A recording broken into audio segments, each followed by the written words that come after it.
Okay. I believe we are live. I think we're getting a little feedback. So anyway, welcome everybody to Weekend Wind Down. I'm very excited for my guest today. Before I introduce her, cheers everyone. Michelle, would you like to cheers with me? Cheers. Ding. This is Weekend Wind Down with business coach Nancy. I had a hell of a week this week. It was my very first keynote speaking engagement in Naples, Florida. Actually, that was last week, but I didn't do my weekend wind down. So that was really exciting for me. I spoke for about an hour and a half to a group of interior design professionals. So that was fun.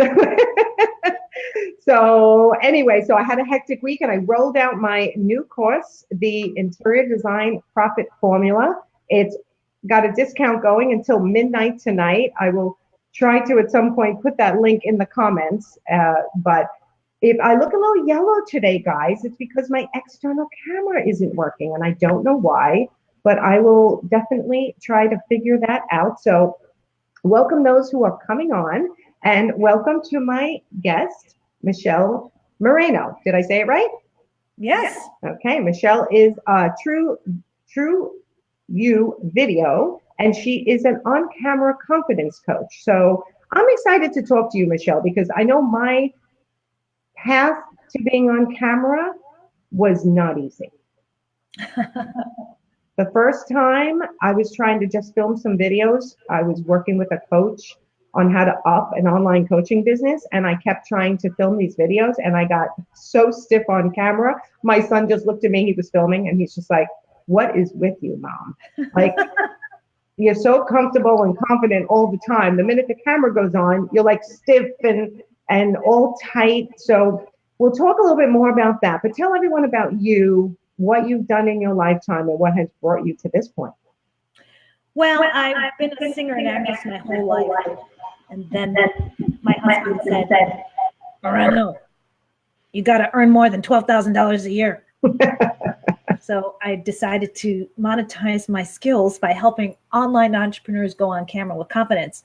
And the reason I'm qualified is that my very first time on national TV, I bombed on the game show Hollywood Squares.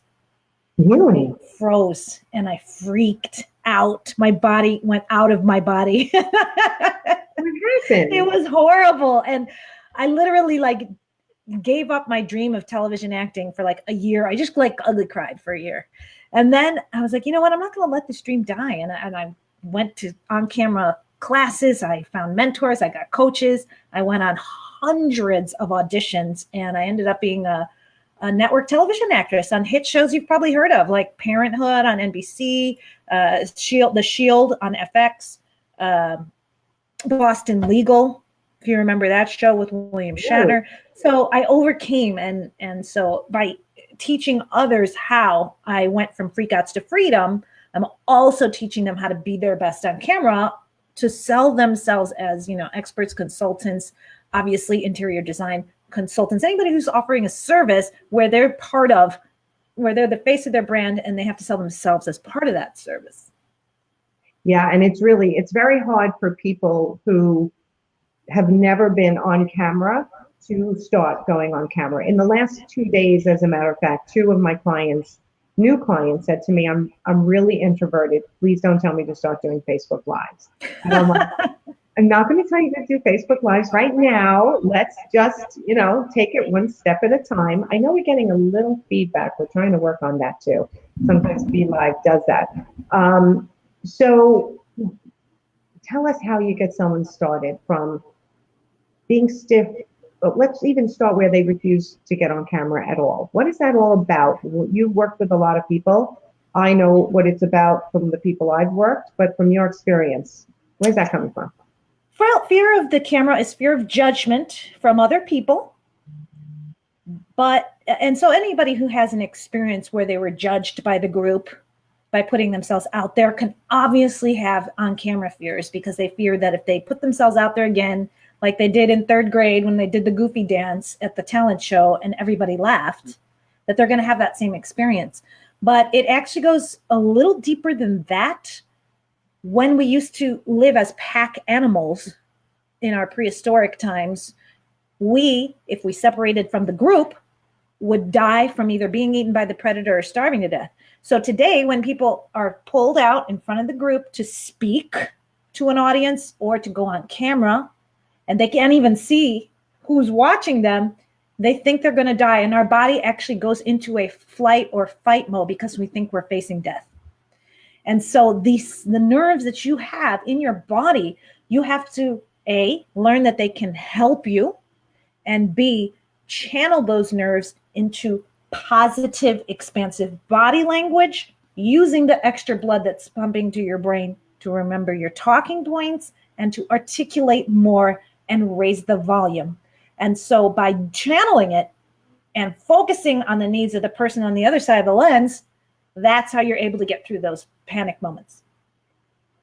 That is actually a trick. If you looked at my bookshelf right now, in the last 2 months, I've bought quite a few books on speaking because I was getting ready for my largest speaking engagement to date. I've spoken in front of larger people, but in a different capacity where I wasn't so concerned about, teaching directly. So it was one of the tips I read over and over again, exactly what you're saying, focusing on the audience and what you're looking to achieve and what you're looking to teach them or to relay to them takes the focus off the, I wonder if my hair's in the right place. I wonder if I'm looking fat today. I wonder, right, if I'm looking awkward, right? All the things that people worry about when they're standing. Do I sound funny? I was always self-conscious about my Long Island accent, which I cannot get rid of.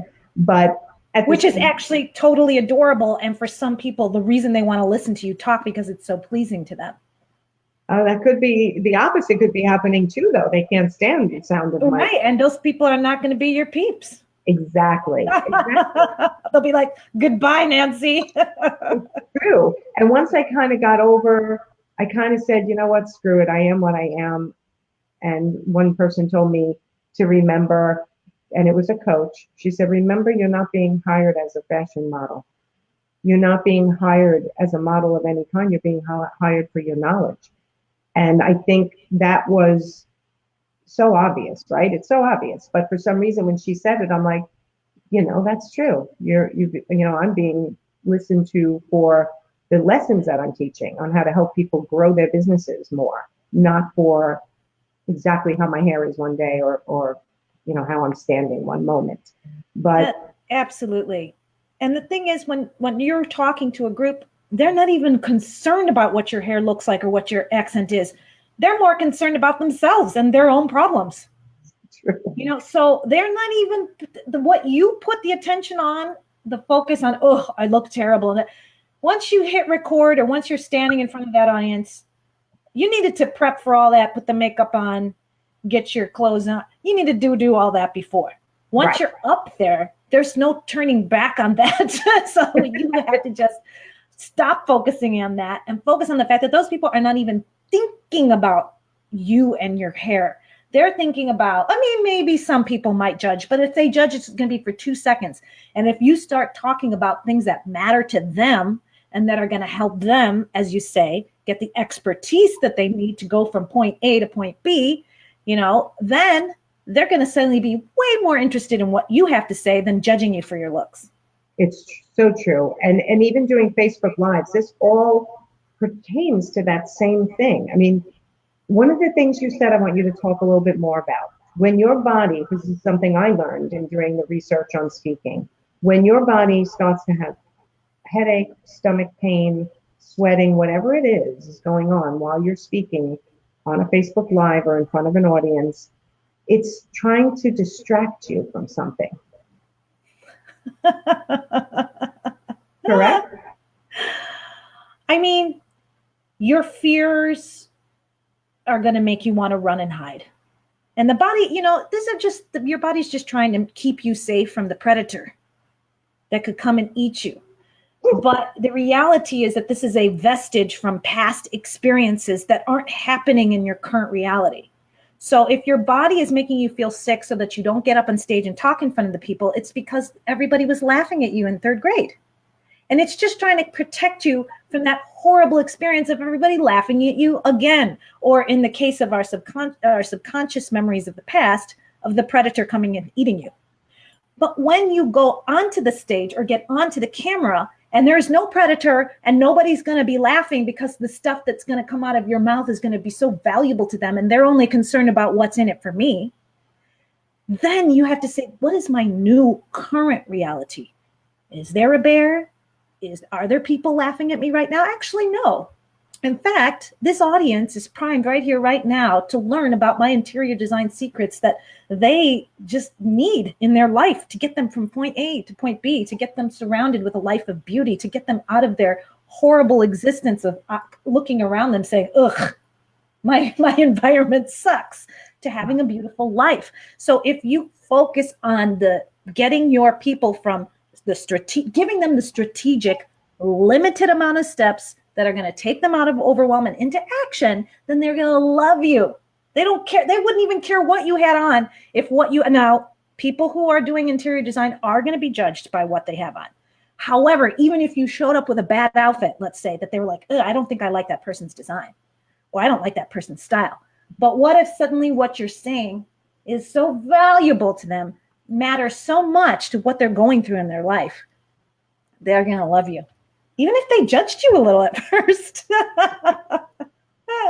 No, it's true. I mean, especially behind a camera, it's really funny because you never know what we're wearing down, pajama pants and shorts, all right? It's all about what's happening up here, right? So, yeah. But how would you coach someone to get prepared if they're doing a Facebook Live for the first time? So what you want to do is you want to understand that when you go Facebook Live, if it's horrible, you can immediately delete it. That's a good tip. You do not have to keep it on your feed. So if it's just a nightmare and you feel like it doesn't present you at your best, or it's actually going to maybe hurt your brand, don't worry about it. The only people who are going to see it are the people who are going to happen to be there live. And unless you told everybody and their brother about it, and even if you did, there's still only going to be 2 or 3 people coming onto it live because of, everybody's inundated with social media these days. So don't worry about it. And don't worry about it if there's nobody there live. Because if it does end up to be a great Facebook Live and you say, you know what, I really was able to get through my talking points, keep it on the feed and you'll get tons of views on the replay. Yes. My second tip is to prepare a little structure. Start out by saying your name and your brand and what it is that the viewer is going to get if they stay. Make it something that your viewer is going to want. Make it an idea, an entertaining or inspiring or useful information that your audience will want. And if you tell them right up at the front, today you're going to get the 3, top tips for an office that makes you want to cry. It's so beautiful, So then the people are like, oh, I want an office that's that gorgeous, that's going to inspire me to be more productive, or whatever it is that you're offering. Mm-hmm. That way they stick around. I mean, there's lots of ways to hook people in, but that's probably the easiest one to start with. Give your up to 3 tips. And then at the end, give a call to action. Like, share this with somebody who you think will find it valuable. Or, hey, if you it's just in the first 3 seconds to stop them from scrolling, I'll just go, today you're going to learn the top 3 ways to make a beautiful office that you love. And then bam, then you go into it, And then take questions after you do your 3 tips. Tell people to comment. If you like that comment, if you like that tip, type in love it. Make sure that you try to get people to comment. That way Facebook pushes it out a little more, but don't stress, Say hi, say what's in it for them, give your talking points and a call to action. It's pretty simple. And always you have the out button. You can hit delete if it goes wrong. I like that. One time I was talking to another coach, and what she does is, because she is anxious about she was back then anxious about her Facebook Lives, she would make it where it was only viewable by her. So she was literally only talking to herself. Yes. And then she would rewatch it and go, okay, I think that's good. And then she would make it public and people would only watch on the replay. And I thought, okay, well, that's a good way to start. You can, just what you won't have anyone on it. You have no fear of having anyone on that way. The first time I did a Facebook Live, I only had one person watching, it was my son. And then the second time I had 2 people watching. And then after that, it varies. You know, sometimes I have 25 people on and other times I don't. And oh, hi, Allison. Hi, John. I don't know if you're still there, John. Hello. Hello. Yes, there is a setting on your Facebook when you go to the settings and say who can view this. You can choose only me. You do not have to choose public. So you can, in fact, go Facebook Live to only yourself. Only you will be able to view it.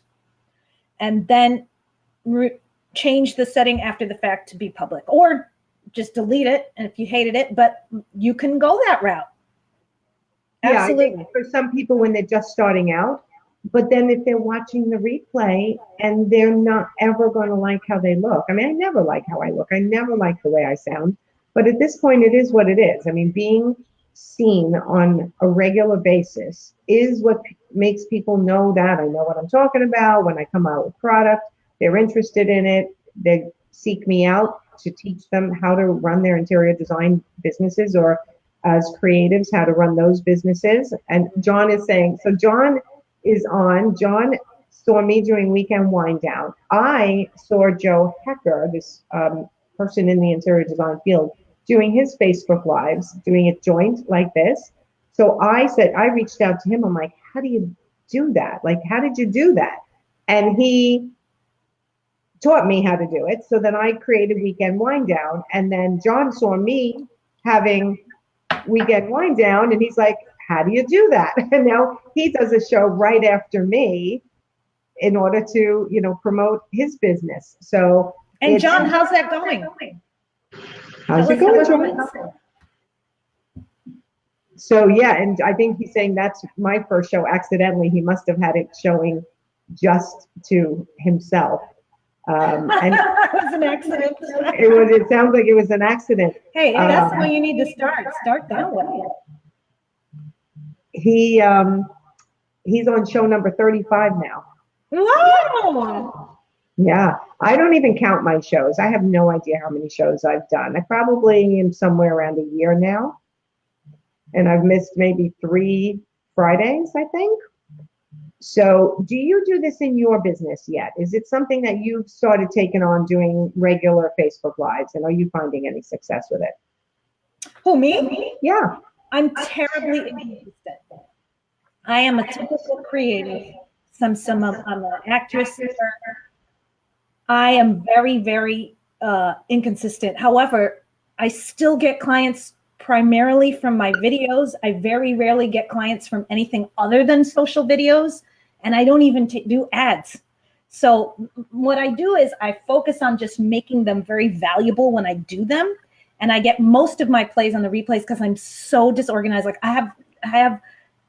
So what I do, my whole focus is you better just make that stuff time saving, inspiring, useful, or entertaining. And you better save people time and give them the strategic steps that matter. So despite the fact that I am disorganized, I'm the opposite of the spreadsheet person. My video content person is like, Michelle, you need to do the content plan. And I'm like, yeah, I know. So, but believe it or not, even with this disorganization and inconsistency, I still, because I structure everything to be fast, give them the steps they need, get them to the next step, give them a small win, make sure that it's strategic steps that matter, that get them from point A to point B. And I also focus on getting the results for the people in my program, that I get referrals from the people who do the program because they're like, oh my God, this is the greatest video class I've ever taken. And I've tried to take others and they were all a bunch of bullshit.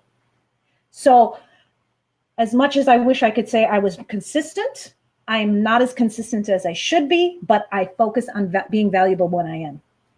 And that's the reality. You know what? Well, you're a creative also, right? So I know I'm doing Weekend Wind Down. I'm doing it every week. I don't go consistently live any other time during the week. Then it's more random, like, oh, this is on my mind. I taught somebody this. Let me now go into my group, Actionable Entrepreneurs, and do a quick lesson. Mm-hmm. I do go a little bit more like when I'm inspired to do a live in there. And this is the only one I schedule. And other people schedule 3 times a week to go live. And I'm like, I know if I do that, I'm setting myself up for failure and inconsistency. So I do always, not recommend more than once a week, only because sometimes people get a little saturated with video, and sometimes they just want like a checklist or, a little, I mean, they definitely want more than one type of medium. So, and also you can get burnt out, I think, a little bit on the video making, and you want to keep it fresh, and you always want to have something new that you can try too. So, I mean, just little things, like sometimes I'll just be like, or this time I'm gonna, just any little thing. So you really want to, I need to take the time to prepare something valuable. So for me, I don't go live more than once a week. I And I like also do these little pre-recorded tricks. once a Wait, month. I got to try. Wait, I can't even make a heart. Wait. Just takes a little practice. If you can do the keynote speech, believe me, you can get the heart down, Nancy. I know, but I think that you have only, like, I have my wine, and that's about my only trick. And that's not Allison hears an echo from me. Oh, shoot. Yeah, no, she said it's better now. I lowered Was your it better? volume on my computer. Yeah, we're having some technical difficulties today that we've never had before. Literally 2 minutes before we went live, Michelle couldn't hear me at all. So we're like, I think I need to work on my setup here. Every time I disconnect my computer and reconnect it to my space station here, I have to play around with things. So I probably didn't do a good job of that. What about? I just wanted to make one more point about the type of content, because I just took a course from Kyle Gray, who's an expert in storytelling, but he's also really good with social media content. And it's really interesting because he said, go ahead and create your content in terms of the experience from the customer's point of view. When they're getting to know you, you really want to do short format, super short, no more than 1 minute long videos, because they don't want to watch a video that's longer than 3 minutes if they have no idea who you are. So if you're doing a pre-recorded video, make it a 1 minute tip so that they can get to know you and your personality, but they don't feel like they have to spend too much time. Or an opt-in that's really short, like a 3 minute video that they're opting in for, or just giving them a checklist, something really short, 1-page PDF. Then if they start to like you and you're nurturing them more, then you can get into content that is now going into the like phase, where you might do a roundup where you talk about your top 10 favorite tools for XYZ, something that shows, hey, this person has some expertise, I'm willing to spend a little more time with them. And then right before you go to the sale, you go to the trust types of content, which is going to be, a deep dive webinar, or the A to Z guide, the ultimate guide to interior design, for XYZ. And I thought that was really useful. What do you think of that, Nancy? I like that. See, I do these they're actually 2 minute videos that I started ramping up on LinkedIn. So what I do with one of my VAs is every time we meet once a week, although I haven't done it for the last 2 weeks, but prior to that, it was very consistent. We would film just 2 minute videos. I would give 3 tips, and then they put an intro and an outro on it. They actually put the subtitles as well, so people who don't want to listen or aren't in a place they can listen. Yes, remind me to mention about the captions, but go on. Okay, and then he posts them on LinkedIn, and then also on YouTube, right? So my YouTube channel is Nancy Ganzikoffer, and it's actually starting to get some traction now. I have long form video like this. All the weekend wind downs go up on my website. They also go onto YouTube. And then I have the short form 2 minute ones where I'm giving very, succinct tips. So I've kind of played around with both. And even for weekend wind down, I have thought of making it a half an hour at some time in the future. More because I'm getting burnt out, right? At this time slot on a Friday, I think, okay, maybe I need to do, morning coffee instead of weekend wind down. So I think it is true that you have to play around with different time slots, but I always say give everything 6 to 9 months before you start jumping around, because you're not really knowing what success you have until you give it time. Yes, absolutely. And about the captions, just for Facebook and for YouTube now, And especially on Facebook, though, most people are scrolling and they have the sound off.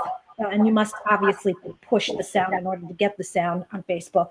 So a pretty easy way to get captions done, if you don't want to use the auto captions on Facebook, is to just upload the video to like a rev.com. They charge $1 a minute and request a .srt file. And most video editing programs like your Camtasias or what have you will allow you to pull in that .srt file, which will then automatically load your captions into the video. Now that might be Greek to some people who I was going to say, I'm going to take you back a couple of steps. Okay, so you film a video on, you can use your computer, you can use your phone.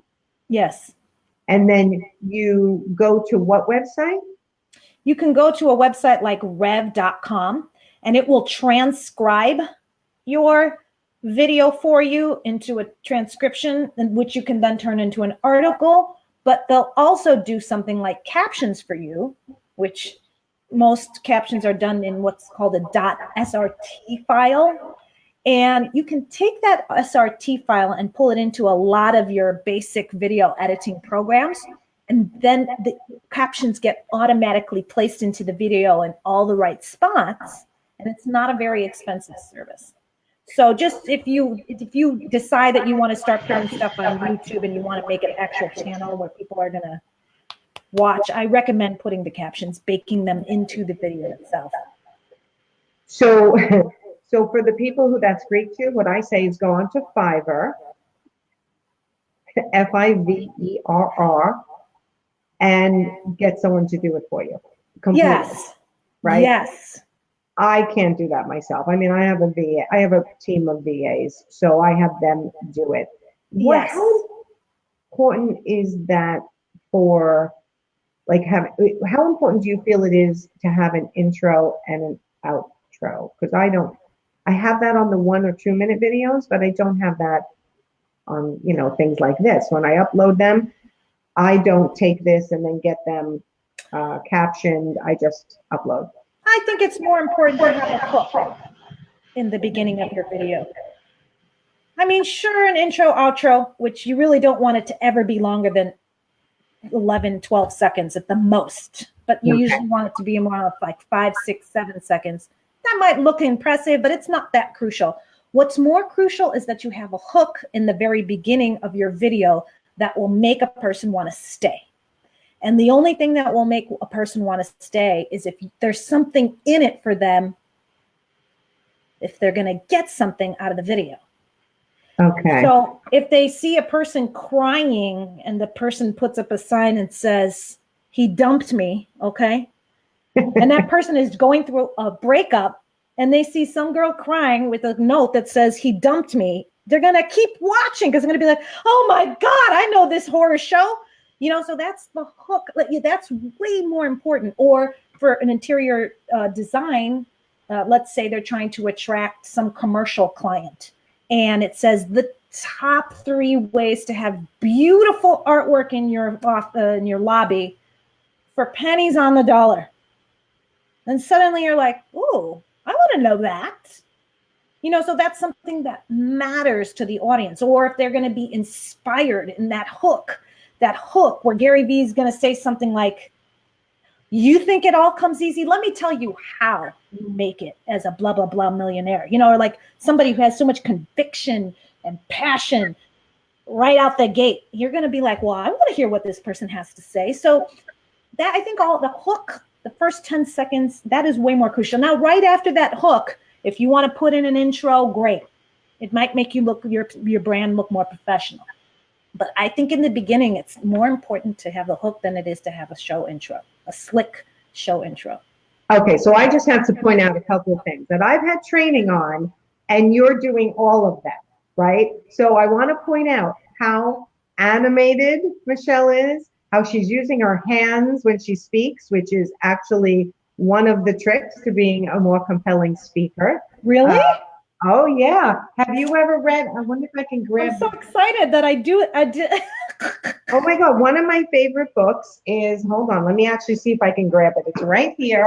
I didn't know I was doing all the right things, Nancy. I feel so good about myself. Oh my Greek God, to me. no. Allison says Greek to me. Okay, that whole captions thing. Never mind, Allison. Scrap what I said. Allison, go to Fiverr or Upwork and get someone to do it for you. Okay. Once a week comes So and goes. did you ever see this book, Captivate? No. Oh my God, Michelle, you would love her. Everyone, I love her. Vanessa, what's her last name? Van Edwards. She is the chief, what does she call herself? The chief investigator at the Science of People. She's incredible. Her YouTube videos are captivating. Really? I'm gonna check it out. The Science of People, her company, actually analyzed the most popular TED Talks and counted how many gestures they had. Where, like before you were like 3 tips, right? She actually teaches the art of body language. She teaches you how to tell if somebody's lying, which is not as easy as it sounds, because you have to check out you have to know them check out their baseline first when you know they're not lying, and then really remember their baseline, and then you could see if they're lying. But some of the things that she's talked about, Vanessa Van Edwards, Captivate, I don't think it's on my website under resources, but it should be. So if any of my VAs are watching, we should have this on our resources page.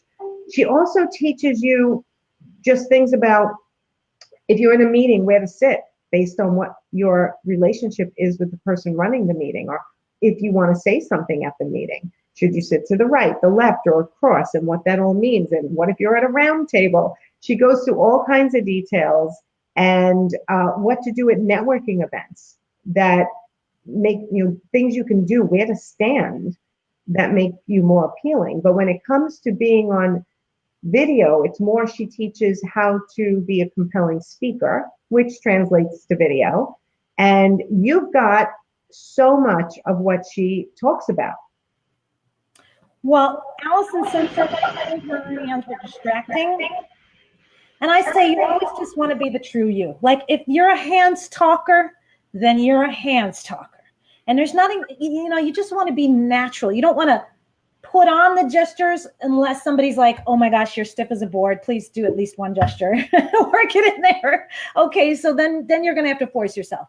But in general, my advice is just to focus on the needs of the viewer. Really imagine that whoever's watching needs whatever it is that you have to say. They need to be led to the mountaintop, or they need to be brought over the pain and suffering that they're in.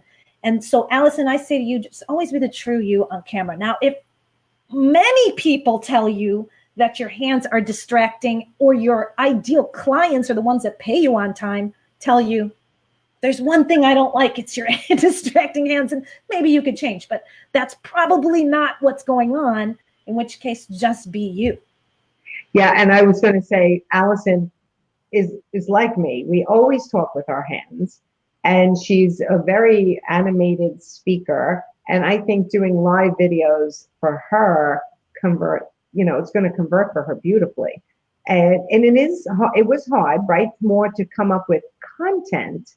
And one of the things that I always tell everyone is the last person you spoke to professionally as their advisor for being an interior designer or a coach or whatever you do, write it down and then pull out some of that content. That's a Facebook Live.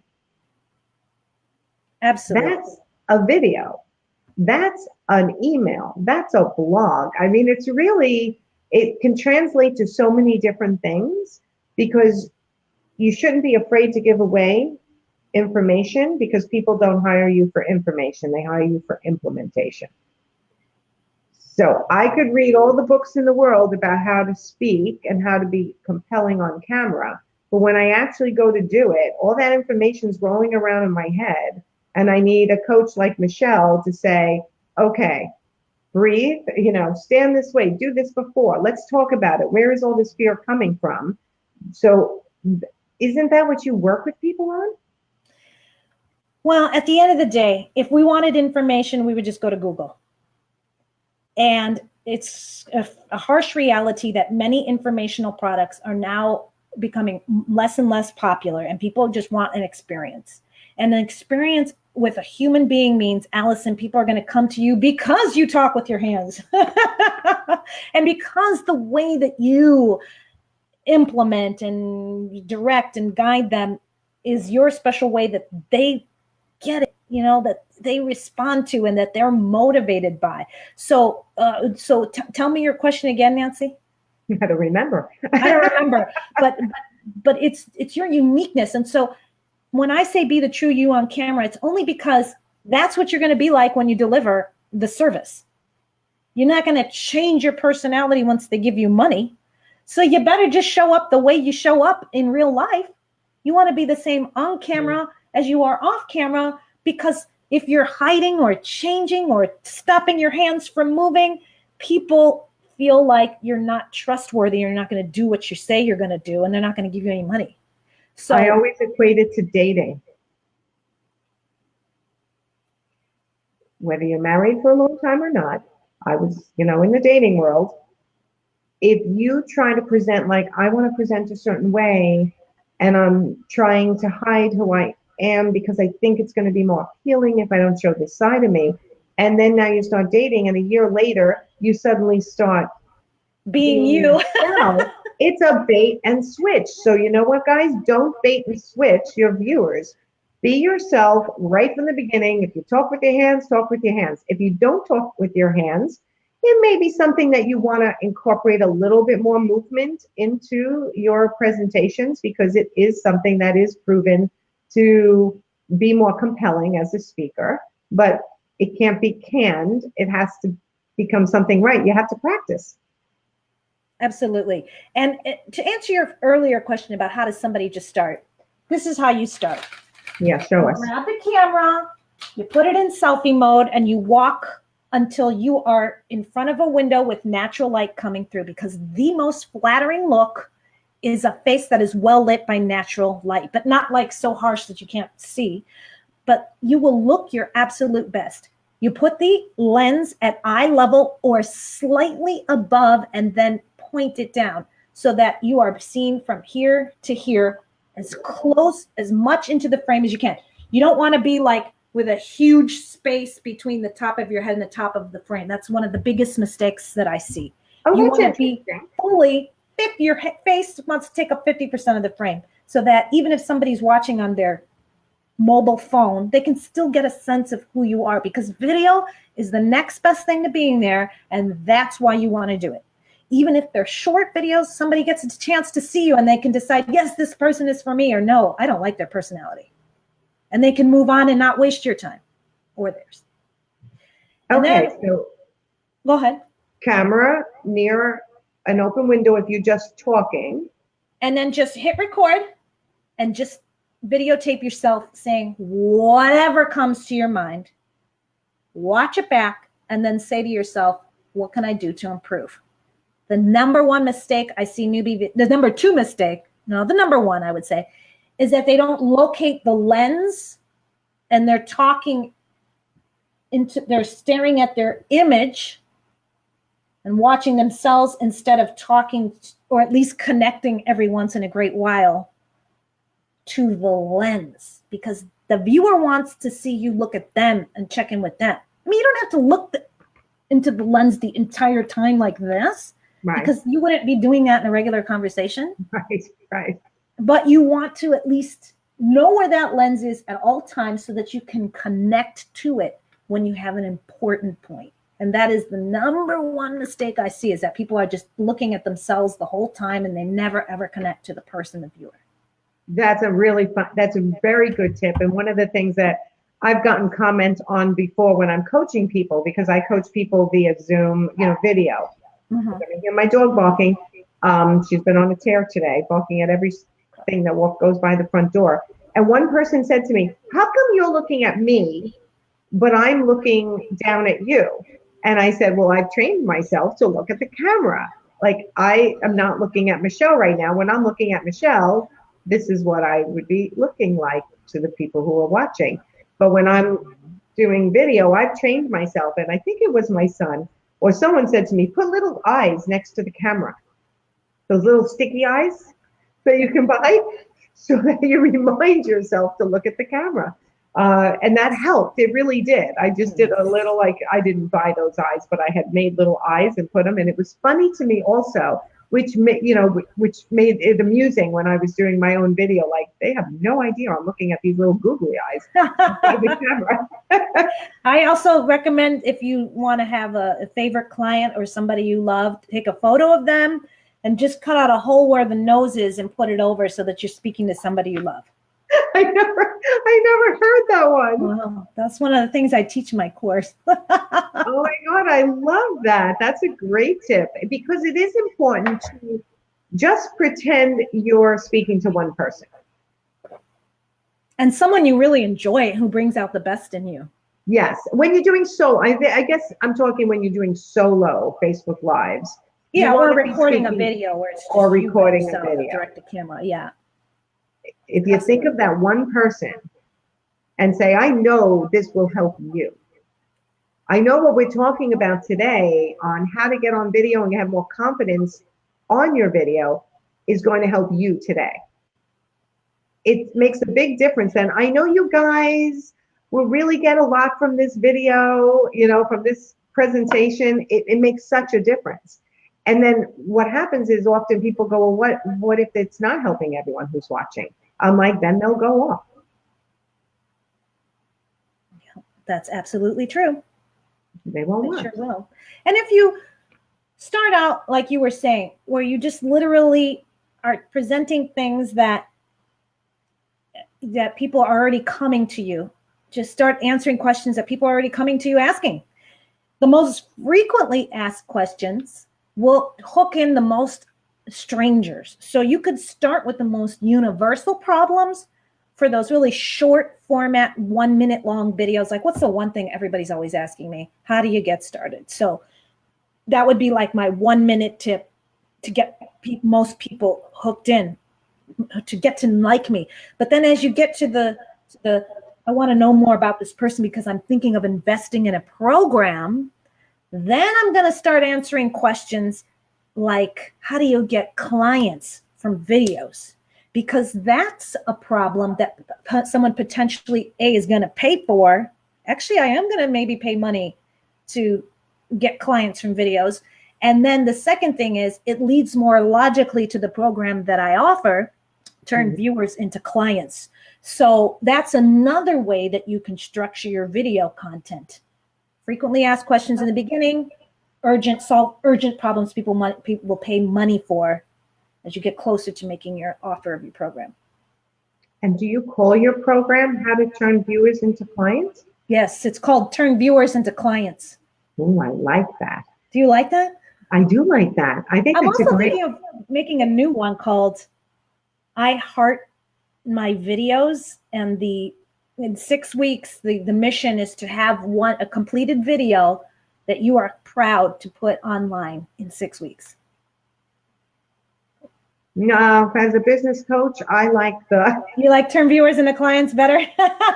Absolutely, because in the end, that's the promise people want. In 6 weeks, I could have one video up on YouTube, let's say, but unless it's turning people into clients, eventually, I don't know if I care. Like, to me, the end goal when I'm coaching people is that they convert. They get that know, like, trust factor. That I wish there was 3 new words that I could come up with, but that's the point of going live on a regular basis, is so people get to know your mannerisms, your voice, the information that you're communicating. Is it helpful? Are you, for me, am I bringing on guests that are helpful to them to help them grow their businesses, grow their lives to a new level of success? That's always my goal. And that should be everyone's goal to me. If you're using video to grow your business, like you said, relay valuable information. And one of the things that locks people up is they think, well, everybody knows this. Like, even the simplest things. And it's so not true. That they think that everybody knows this. And you know what? Quite frankly, if somebody wanted to go on to Google and search for the topic that you're going to talk about, unless it's super niche, maybe they could find a version of what you're going to say. But it's not going to be said in a way that speaks to them. There is a specific, unique way that you speak. There is a specific energy that you have in your body when you speak. And there's a specific gravitas based on your life's experiences that you can bring to the camera. And it's only you who can come out with the message in a certain way. And that's why it's so important that you be you. Because if you are willing to remove any filters, and if you're willing to say, everything in my life has led to this moment, then you are able to speak with such, I want to say gravitas, confidence, compelling assuredness, that people say, I want to learn more from this person. Because it's true. Your experiences are different from other people. And it's only you, the way you talk, the way you bring something out in somebody that makes them say, this is a person who can help me. And it's usually that vibe that people base their decision on. It's picking a consultant is not an rational decision most of the time. It's usually a feeling decision. What do you think, Nancy? I think when you said everything in your life has brought you to this moment and what you're doing today, I got tears in my eyes. Because you so nailed me in that statement, that being a coach and a business coach specifically, life and business combo, because especially for women, that overlaps a lot. That's exactly the way I feel, that everything in my life up till this point led me right to what I'm doing today, and that I'm finally in the right space. And I think that comes across, I hope it comes across in my videos. And I think for so many of my clients, their journeys have definitely landed them to exactly what they want to do with their lives. And if they can let that come across passionately in video, they're going to start getting a steady pipeline of people who look for their advice, follow them, and on that moment when that person needs them, that's what they're going to reach out to them. So you nailed it. You totally nailed it. Well, and this is what I learned as an actress. In acting, when you go on auditions, there can be 30, 40, 50 women better looking than you with more credits up on the same role. And you have to get up there under these very intense, high pressure situations and deliver. Right. And so the negative thoughts can come flying in like, ooh, she's a model. She's going to get the job. Of course you're going to have those thoughts. And so as an actress, so many times I had to dig deep and say, why am I here? Why? Because life and circumstances and everything you've done has led you to this specific moment, making you the perfect person for this part. Now, it can happen like that, where you're literally battling your own nerves and battling your body that says, no, I can't do this. And no, I don't want to make that call. Or no, I don't want to approach that big wig. I have it every day. I'm like shy to, reach out to people who I think are on a higher level than me, which is ridiculous, but it isn't, because we're all human beings, right? And so it's that level of pressure that I've faced as an actress that has taught me, whenever I do something like this, it's because I'm the person, Nancy, that was meant to be with you, talking to you today. And that's how you have to think when you go on camera. It's so true. And my son, my youngest, is a musical theater major. He's in his second year of college. And my husband's waving goodbye, and he just said, call me. Okay. We'll call you after, honey. And I see already with the amount, he's been in a couple of commercials. He's been acting since he was young. And I see in him, every time he would get rejected, he'd be like, it's okay, Mom. He's comforting me, right? I'm like, it's okay, Mom. Like, every time I do it, it makes me better. And they probably weren't looking for someone who looked all American like me, because he really just looks like the all American, you know. Got such a good attitude. Unbelievable. And rejection, I'm sure, hurts him. It has to. But at the same time, he quickly puts it in a place in his head that reminds him that this was just today and tomorrow I'm going to try again. And that I've learned so much from watching his progress and seeing how he handles going to scary.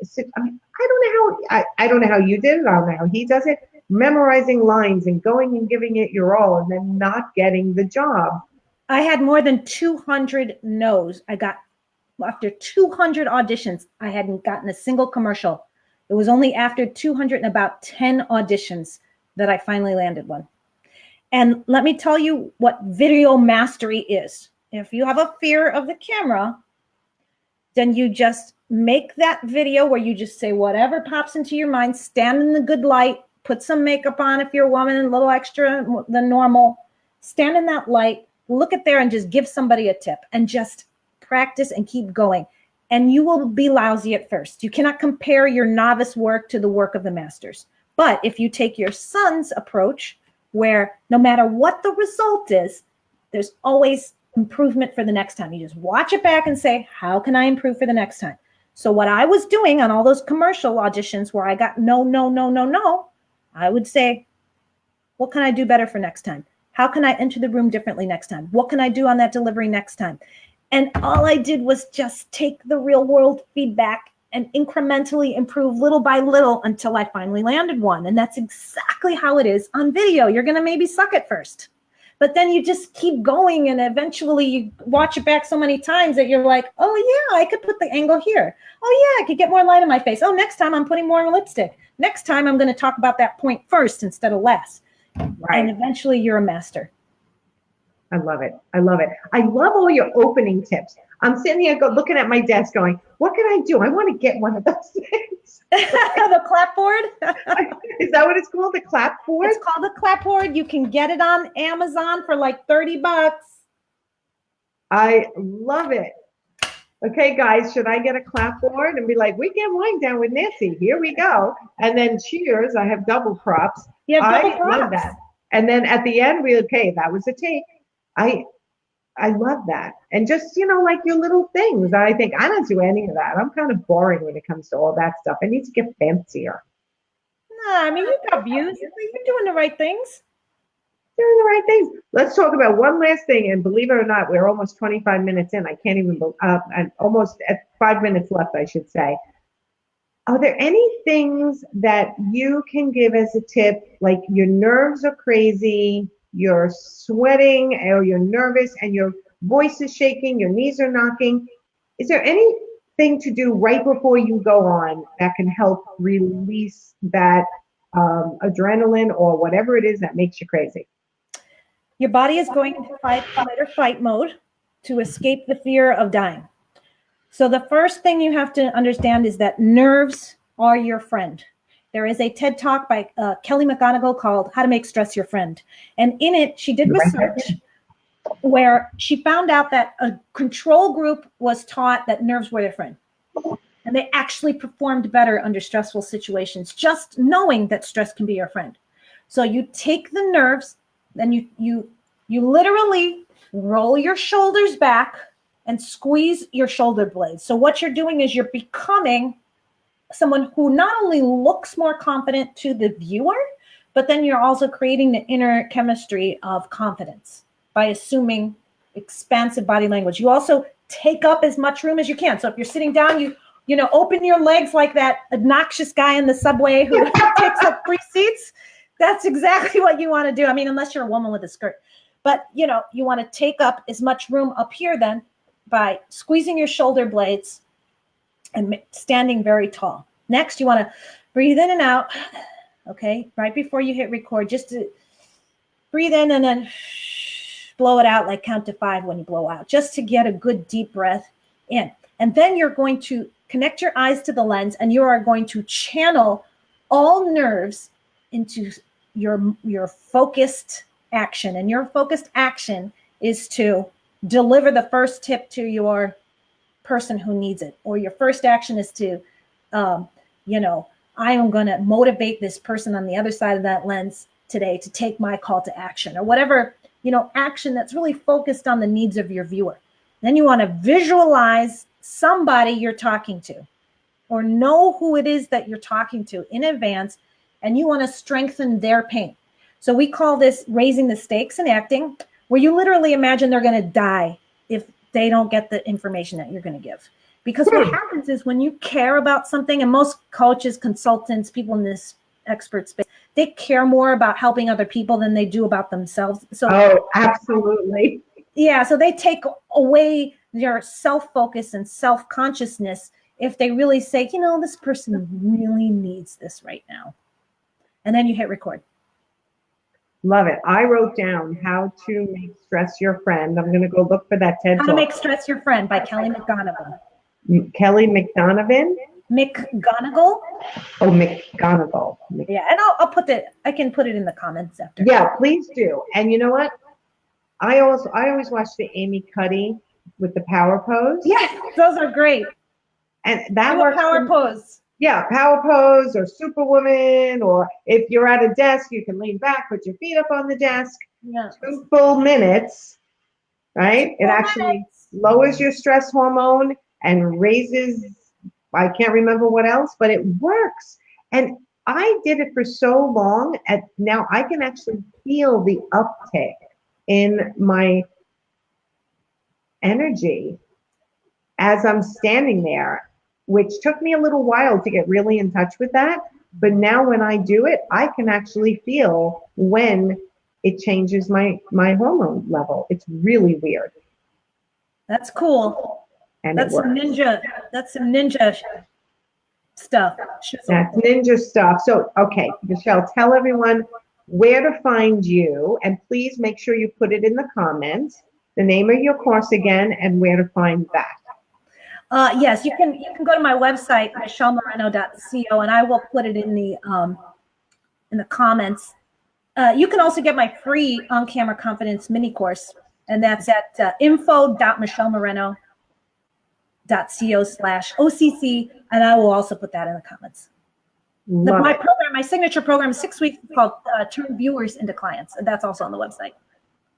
I love that. Turn viewers into clients. It's a self-study, or are you live with them? I'm live with them. And so it's the reason it's gets results, and everybody's talking about, oh, nobody finishes courses and nobody gets results. I mean, almost everybody finishes my course, or at least does most of the work.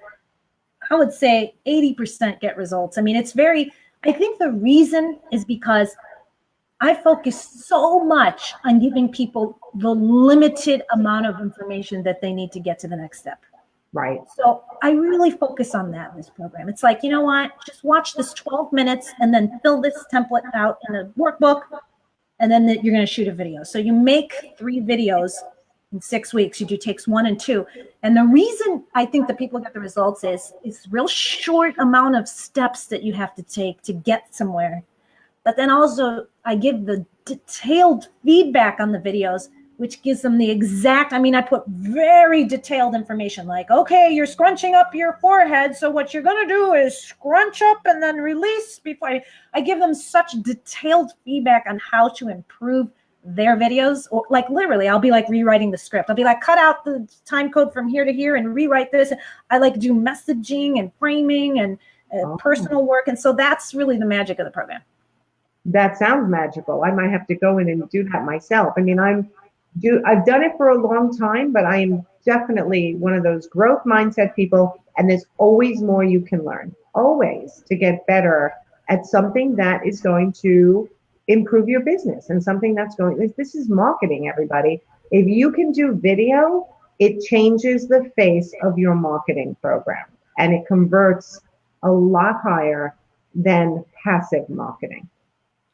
Oh, yeah. You put a video out that's got some good tips on it, and you put a little freebie offer at the end that relates to the content in the video. Like, hey, so if you want a checklist of all the steps that I've reviewed along with the short training video, go to blah, blah, blah.